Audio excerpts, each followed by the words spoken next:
Dear students, in the previous class I have taught you basics of the knowledge representation, its goal, and what are the ways by which we can represent the knowledge.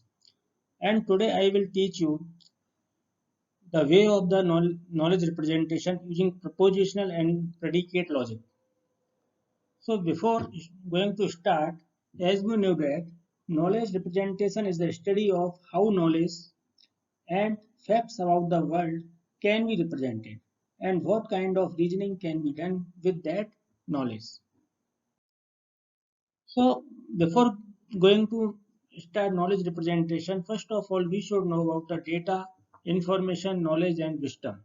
These are the paradigm where one by one we should understand. So as we know that the data is the raw facts. So data is viewed as collection of disconnected facts. You can say like this. Information is a meaningful data. It's called information. So information emerges when relationship among facts are established and understood. Provide answer to who, what, where, and when. So if you have some data, then these are the raw facts. Like it is raining. You can't understand why raining is being and you can't understand the logic behind raining. But when we talk about the knowledge, then you can understand the logic behind why rain happens. And information is the meaningful data and where you can get the answer of the who, what, where, and when. And knowledge emerges when relationship among patterns are identified and understood. So, as we know that knowledge is the thing by which you can immerse something. If you have knowledge of multiplication, then if you have data of any kind, then you can multiply. If you have knowledge of uh, highest common factor, then you can find the highest common factor of any data. So this is the knowledge. So we will understand by the example later. Wisdom is the pinnacle of understanding. Uncover the principle of relationship that describe pattern, provide answer as why. If you have understand the things, then this is wisdom. So this is the knowledge model. In this knowledge model, it is denoted between degree of understanding and degree of connectedness. So it is started from data. When you have data and you can understand relations, then it can convert into the information. When you can understand pattern, then it is called knowledge. And when you can understanding principle, then this is called wisdom. So this is again definition of data, information and knowledge with some other ways with example. So data represent a fact or statement of event without relation to other things. So for example, it is raining. It is a raw facts. So here we don't have any relations. And information embodies the understanding of a relationship of some sort, possibly causes and effects. So as we know that the information is the meaningful data.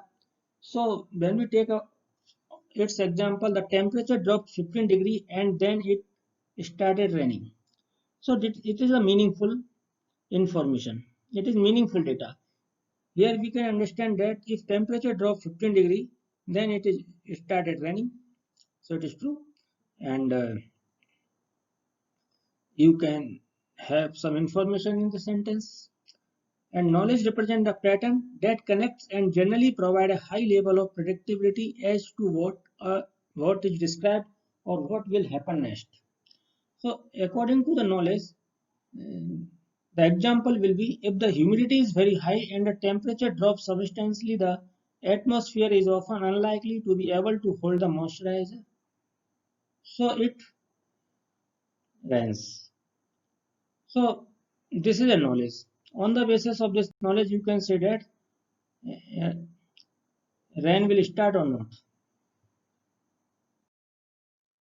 So knowledge is two types. procedural knowledge as well as declarative knowledge. So cognitive psychologists sort knowledge into procedural and declarative type. So we are distinguished procedural and declarative knowledge on the basis of these following points.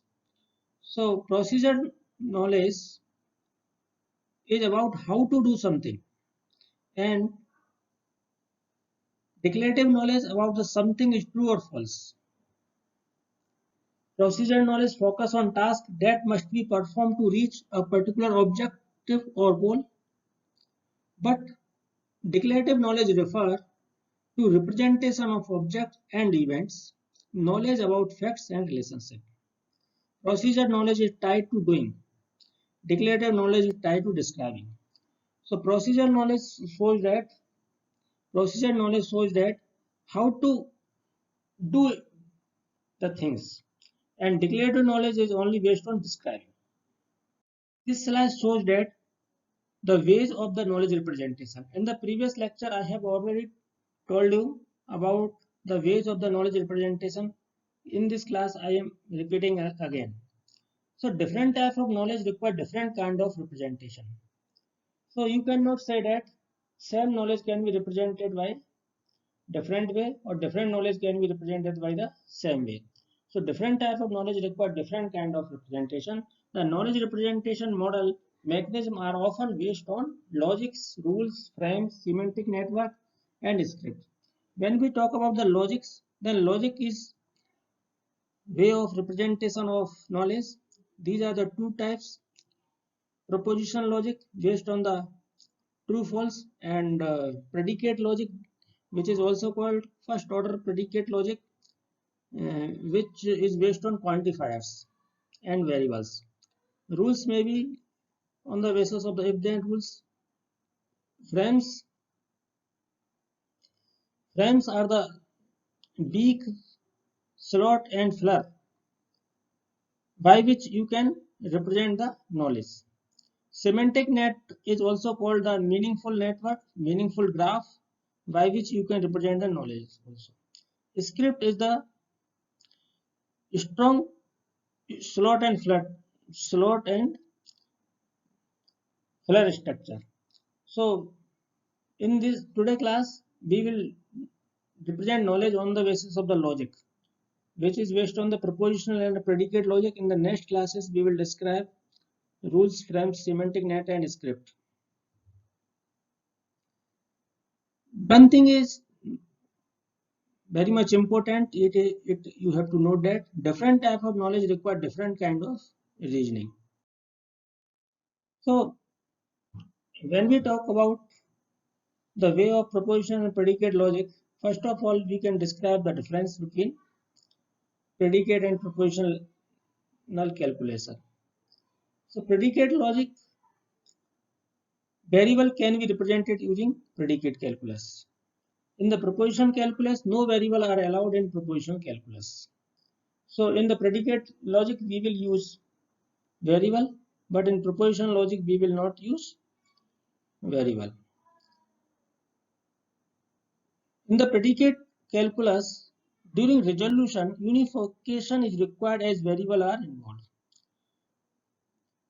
When we change some sentence in the predicate logic forms, then at the time of unification algorithms be applied during resolution, variables are required. Variables are involved. But in propositional calculus, during resolution, no unification is required since there are no variable. Unification is possible only with the variables. So when we talk about the proposition logic, proposition calculus is the simplest way of representation of knowledge. So propositional calculus is a system that deals with the method used for manipulation of the symbol according to some rules. The alphabet set of proposition calculus is given as. So a set of proposition symbol PQ are called atoms. Logical constants true or false, two parentheses, left parenthesis and right parenthesis, a set of logical operators called connectives. These are the connectives. This is called AND, this is called OR, this is called negation, this is called implication, and this is called bidirectional. And a set of equivalence relation or law. Here you can use. These are used to reduce a given formula to another or derive a new formula. These can be verified using truth table. So you can see the example by using connectives of proposition logic. So we are taking example of connective and or implication biconditional and logical not. So when we talk about the logical not change the true to false or false to true. You can represent the logical not like this. If you have a sentence A, then if sentence A is true, then A dash or negation A will convert into the 1. If the sentence is 1, then it will convert into the 0 or it will convert into its 0. You can represent the negation or A dash. These are the another examples. First one is the sentence A and second one is the sentence B. And we are taking different situation. When A is 0 and B is 0, 0 means false and 1 means true. When A is 0 and B is 1, when A is 1, B is 0, when A is 1 and B is 1. When we perform logical AND, you can represent by A dot B or A and B. Then when both are 1, then its result will be 1, otherwise 0. In case of logical OR, you can represent by plus or symbol. When both are 0, then its result will be 0, otherwise all the cases result will be 1. A implication B, its value will be 0 when A will be 1 and B will be 0. And in case of biconditional, it will be 1 when both will be 0 or 1, otherwise its result will be 0. This slide showing the equivalence relations or law of propositional logic. So in the left side we are showing relations, and these are the name of these relations. First of all, we are taking associative rules or associative relations, where you can see like this: if A and B is associated with C and A and B in bracket, then you can change the bracket according to mathematical rules of associativity. So you can perform like this. Then both, if left hand side and right hand side both are equal with truth table, then you can say that this is following associativity rule. Commutative rule is if A or B or A and B, then you will opposite it. Then if it is following, then you can say that this is the commutative property. In the distributed property, A will spread in under bracket. So A will be A or B and A will be A or C. And this is the De Morgan law. In the De Morgan law, when you negate something, then if you negate A is negate, then it will be the positive A. When you will negating of A or B, then it will be the negation of A and negation of B, or will convert into the AND. When you are doing negation of A and B, then it will be converted into the negation A or negation B. So these three rules are come under De Morgan law. And in contrapositive law, this is the rule in left side: A implication B, then it will convert. You can say, or you can write like this: if A and B, if A then B, then you can write like this: if not B, then not A. A or not A will be 1 according to the rule of law of exclude middle. According to the law of contradiction, A and negation of A equal to 0. And A and A equal to A and A or A equal to A according to the rule of idempotency. In the absorption rule, V will be observed here. So when we have rule like this, A and in the bracket A and V, then it will be A. You can prove it by truth table. And if you have like this A and A or V, then it will be A. You can prove by truth table. This is called absorption law. So this is the knowledge representation using predicate logic. So you can represent the knowledge using proposition logic as well as predicate logic. In the predicate logic, you can use the first order logic, which is also called first order predicate logic, first order predicate calculus. And predicate logic is a collection of formal systems used in mathematics, philosophy, linguistics, and computer science. First order logic uses quantified variable. It means you can use it quantifiers over non-logical objects and allow the use of sentences that contains variable so that rather than propositions. Here you can use variables instead of propositions. So you can convert this sentence in the form of predicate logic like this. If the example is Socrates is a man, then you can put its solution there exists x. You are taking x as a variable for a Socrates or man. There exists x such that x is a Socrates and x is a man. And there exists a quantifier while x is a variable. So you can use x with a quantifiers. So you can use here for all or there exists quantifier. So these are the part of predicate logics. First one is the syntax and second one the semantics. So there are two key parts of first order logic. The syntax determines which collection of symbols are legal expression in the first order logic. And the semantics determine the meaning behind these expressions. So syntax and semantics are the two parts of the first order logic, where syntax determines which collection of symbols are legal expression in the first order logic and semantic determine the meaning behind this expression. So these are the syntax which are used in first order logic. In these syntax, first one is the constants, like you can write some names or you can write digit 2, 3, 4. You can use predicates which are represented by less than, greater than, less than, equal to, greater than, equal to.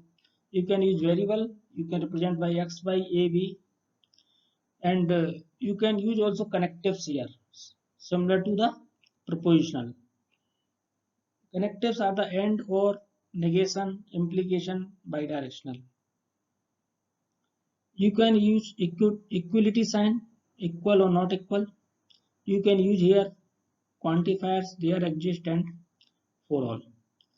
You can use functions, sqrt for square root, left, leg of. These are the not predefined function, but you can write in the form of function, then you can understand this is function. This slide showing the rules of inferences. In predicate calculus, in order to prove a goal, rules of inferences are used to transform the goal into another goal or sub-goals that can in turn be transformed and so on until there are no unsatisfied goals remaining. So this is the syntactical transformation which one can use to infer a conclusion from a premise to create an argument. A set of rules can be used to infer any valid conclusion if it is complete. Rule of inferences are two kinds of: deductive argument and second one the non-deductive argument. We are showing the difference between the deductive argument versus non-deductive argument. In the deductive argument is an argument that has the absolute conclusion this argument has both a true conclusion as well as a true premise. A non-deductive argument is an argument which provides a plausible conclusion. This argument contains a conclusion that may be false even though the premises are true. So you can see these two arguments by the help of example. Whether an argument is deductive or non-deductive, the setup is the same. P1, if you are taking P1 representing the premises 1 and P2 is representing the premises 2 and C is representing the conclusion, then on the basis of conclusion and premises, you can find whether it is a deductive or non-deductive argument. A premises is a proposition that both help and support a conclusion. So you can see by the help of this example whether it is a deductive argument or non-deductive. So this slide showing the identify the difference. If for this in this circle we are taking a cat where one argument P1 is showing all cats have green eyes and P2 argument showing Smokey is my cat and C is the conclusion, therefore Smokey has green eye. Definitely conclusion will be Smokey has green eye. So this is called deductive. And if you are taking proposition like this, P1 equal to most cats have green eye and proposition 2 is proposition or premise Smokey is my cat, then you cannot conclude in the fair manner. So C will be the Smokey probability has green eye. So this is the non-deductive where you can find conclusion in the fair manner, then that is called non-deductive arguments. So this is the another example. In this circle, if one is rabbit and in second circle we are taking proposition for the tortoise. So when we taking first argument P1 is all rabbits are first and P2 is Tommy is a rabbit, then definitely Tommy will be the first. So this is the deductive. But when we talk about the premise 1, some tortoises are slow and P2 Jack is a tortoise, then we cannot say that Jack will be the slow or not. So Jack may be slow or not. So this is non-deductive sentence. So these are the another examples along with the position logic. So these are the deductive rules of inferences. So first one is called modulus ponens. So for this case, if premises number 1 is P gives Q, P implication Q and premises number 2 is P, then conclusion will be Q. If P then Q and premises number 2 P, then therefore the conclusion will be Q. You can understand by example. If premises number 1 saying that if the car is expensive then it is comfortable, and premises number 2 is saying that the car is expensive, then conclusion will be the car is comfortable according to premise number 2. Universal specialization, if premises number 1 is for all x wx and conclusion is therefore wa. For example, premises number 1 all natural number are integer. According to premises number, if we are saying that all natural number are integer, therefore if we take any number like 3, then definitely it will be the integer. This is the conclusion. So within the deductive rules, further this is the chain rule. We are taking premises number 1 is P gives Q and premises number 2 Q gives R. Then conclusion will be that therefore P gives R. So when we talk about example, then premises number 1 if look like this, if the day is sunny then there will be a large cloud, and premises number 2 if there is a large cloud then the cell is high. Then conclusion will be, therefore, if the day is sunny, then the cell is high. And another rule is simplification. In the premises number 1, P or Q, and conclusion is therefore P or Q. For the case of or, either P is true or Q is true, result will be true. So if we are taking premises number with example, the sky is blue and 2 is prime number, then both will be the true. Conclusion, therefore the sky and blue and 2 is prime number, both will be the true. This is another rules of deductive rules of inferences. Resolution is the rule where premises like this, premises number 1, P1 plus P2 plus plus Pm, and premises number 2, negation P1 plus Q2 plus Q3 Qn, and conclusion will be here positive and negative sign will be nullify, and all the premises will be come in this expression. So therefore P2 plus P3 plus Pm plus Q2 plus Qn will be the result.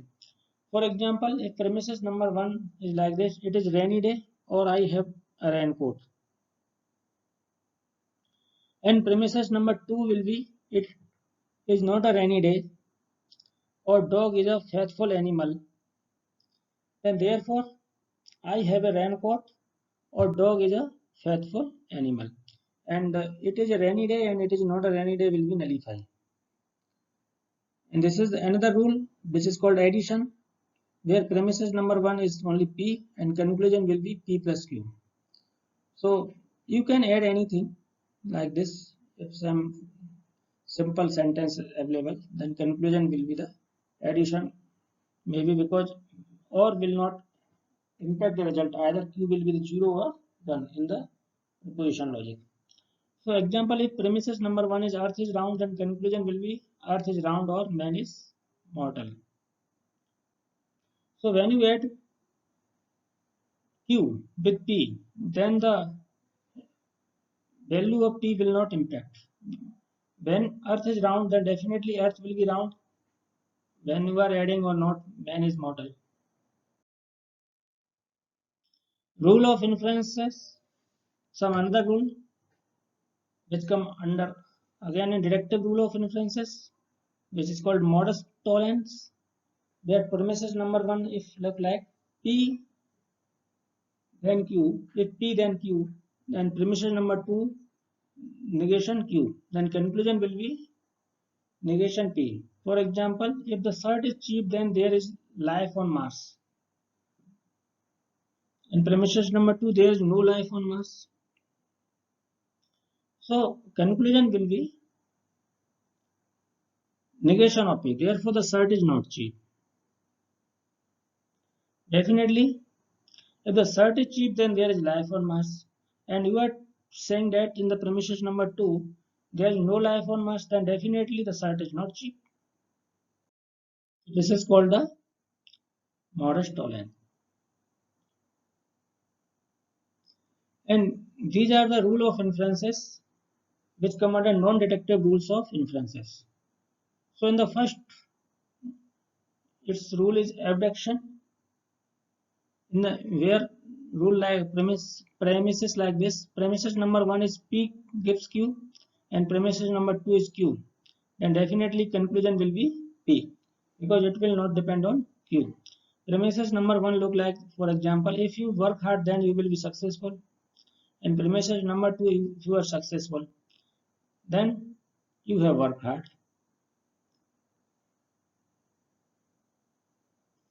So this is the abduction rule.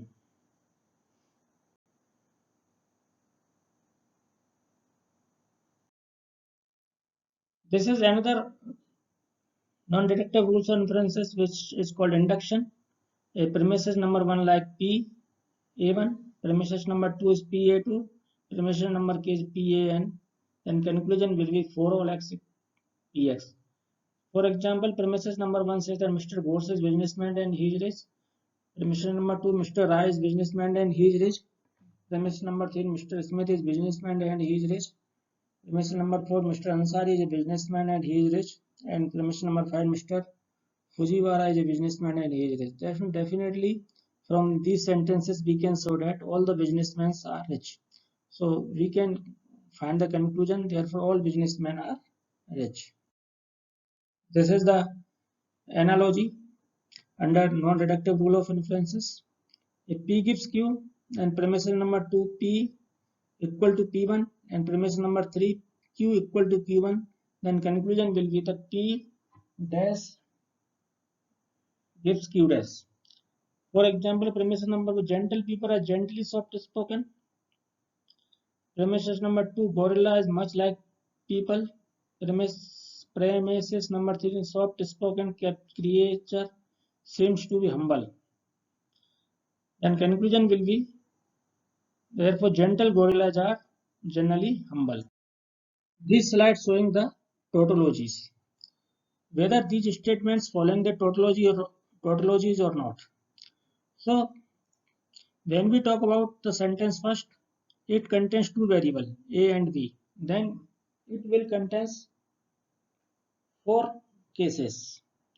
And statement 2 contains ABC three variables. So this contains 2 to the power 3 equal to 8 cases.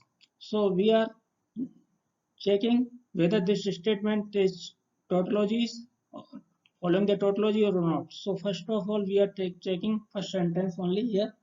So A, we are taking for all cases of true and false for A and B, and A dash will be the negative of A dash. When 0, then it will be B, and B and B dash will be the opposite of B, and A gives B will be, in this case 0 will be when A is 1 and B is 0, and A gives B dash will be by the help of this A and this B, and A gives B dash and A dash will be by the help of this and this A dash.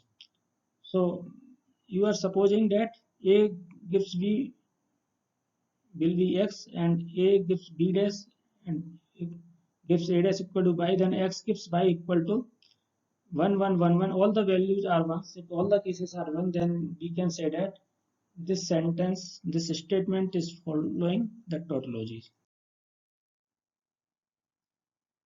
And these are the statements which are the following the equivalence rule. In the equivalence means the sentence of left hand side and sentence of the right hand side following the same cases. For example, you can see like this A, B, C. We are taking first example where three variable A, B, C, then the total number of cases will be the 2 to the power 3 equal to 8. So we are taking for all 8 cases, the result will be the A gives B plus C equal to this, and result of the A dash plus B plus C equal to the this. So both are the same. 0 is coming in the fifth position only. So we can say that these are the equivalence relation.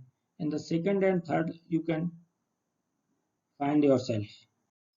This slide showing the quantifiers. Quantifiers are used in predicate logic. The quantifiers are two types: universal quantifiers and existential quantifiers. Universal quantifiers are represented by the for all this symbol, and existential quantifier is represented by their exist symbol. So for all symbols is associated with the variables and sentence.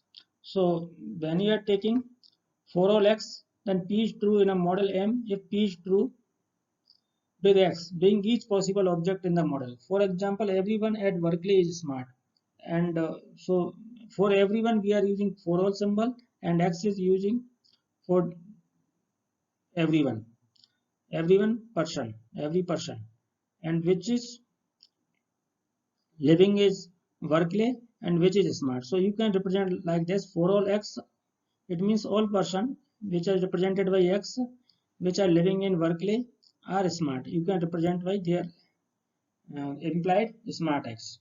In existential quantification, you can represent by the there exists symbol. There exists symbol is also associated with the variable and sentence where X is the variable, and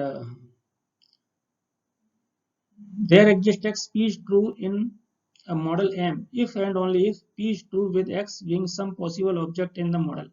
Example, someone at Stanford is smart. So there exist is used for someone and there exists X at X Stanford. It means somebody which is called X is living in Stanford is smart.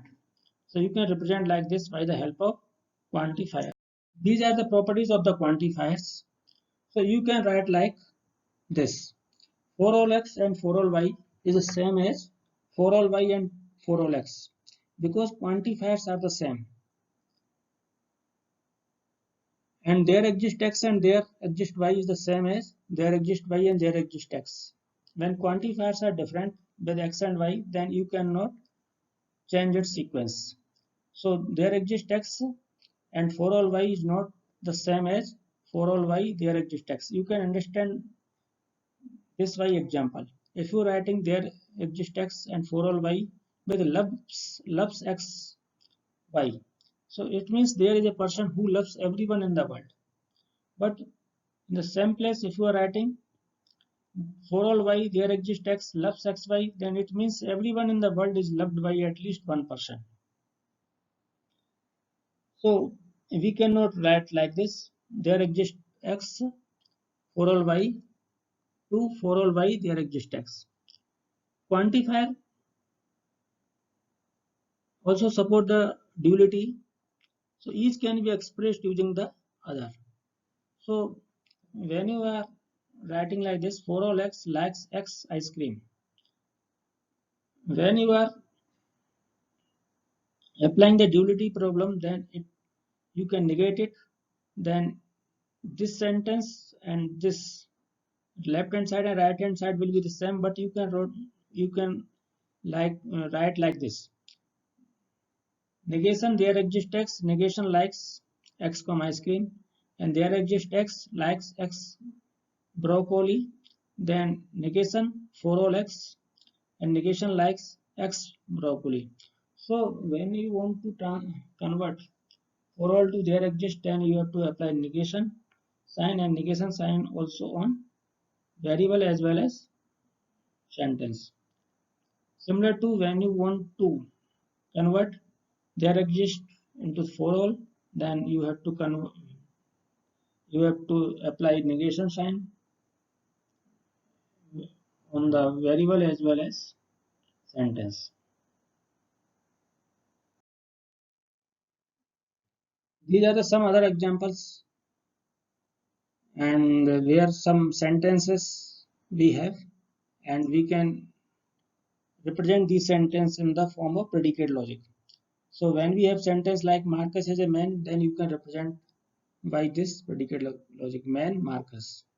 When you have sentence Marcus was a Pompeian, then you can represent like this Pompeian Marcus. When you have sentence all Pompeian were Roman, then you can represent for all x Pompeian x Roman x. Here x is the variable which is associated with the for all quantifiers. And every gardener likes sun. It means not all. So you can use there exists x gardeners x like sun x because x is represent of gardener and x is liking sun. So you can print like this sun comma x. If you have example, all purple mushroom as musician. Poison. All purple, all purple mushrooms are poisonous.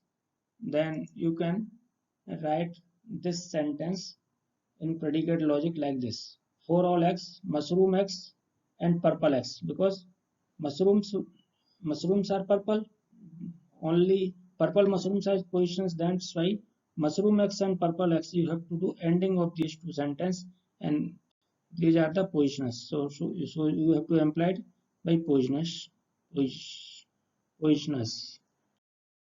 And some another example, everyone is loyal to someone. For all x and there exists by lower x comma y. Everyone loves everyone. For all x, for all y loves x comma y. Everyone loves everyone except himself. So you can represent by for all x, for all y, loves x comma y, and loves x comma y. So here the one cases will be except himself will be ended. All Roman either loyal to Caesar or hated him. You can represent by like this. For all x, Roman x loyal to x. For all x, Roman is represented by x. Either loyal to Caesar. So x are loyal to Caesar or hated him. So x is associated in the both loyal and hated case. People only try to assassinate rulers they are not loyal to. For all x and for all y, person x. People only try to assassinate rulers they are not loyal to. If you are making this sentence like this, for all x, for all y, person x and ruler y, and not loyal to xy, try assassinate xy, then this will be the wrong, because people only try to assassinate ruler they are not loyal to. So people who are taking x for persons x and for taking y for ruler and try assassinate will be also associate in the ending. Try assassinate x comma y because person want to die, person wants to kill rulers. So these three sentence with variable person x, ruler y, and try assassinate will be ended and implies to loyal xy, not loyal to xy because they want to kill which are not loyal to. So above sentence are wrong and below sentence is correct. So these are the forms by which you can represent the sentence, as well as you can say that these are the way of the knowledge representation. Thank you.